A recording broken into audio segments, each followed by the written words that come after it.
গুরুতর জখম ও ডাকাতির ঘটনায়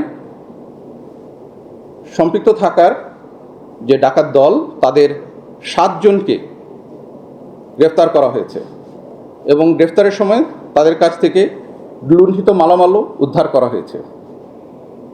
ঘটনাটি ঘটেছিল গত 14 এপ্রিল 2026 তারিখে, অর্থাৎ পয়লা বৈশাখের দিন, এবং এই ঘৃণ্য ঘটনাটি মিডিয়াতে ব্যাপক আকারে প্রচারিত হয় এবং আমাদের র্যাব 10-এর টিম সাথে সাথেই এ বিষয়ে কাজ শুরু করে, গোয়েন্দা তথ্য সংগ্রহ করা শুরু করে এবং আমাদের অভিযানিক দল 24 ঘন্টার মধ্যেই প্রথমে 4 জনকে গ্রেফতার করতে সক্ষম হয় এবং সেই সময় একজন আসামিকে পুলিশ কর্তৃক গ্রেফতার করা হয়। মোট 5 জন সদস্যকে সে সময় গ্রেফতার করা হয়। পরবর্তীতে আরও 2 জন যে মূল সদস্য ছিল তাদেরকেও আমরা গ্রেফতার করতে সক্ষম হই।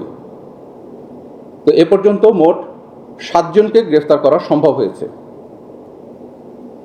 এবং তাদের বিরুদ্ধে যে আইনি প্রক্রিয়া সেগুলো চলমান রয়েছে।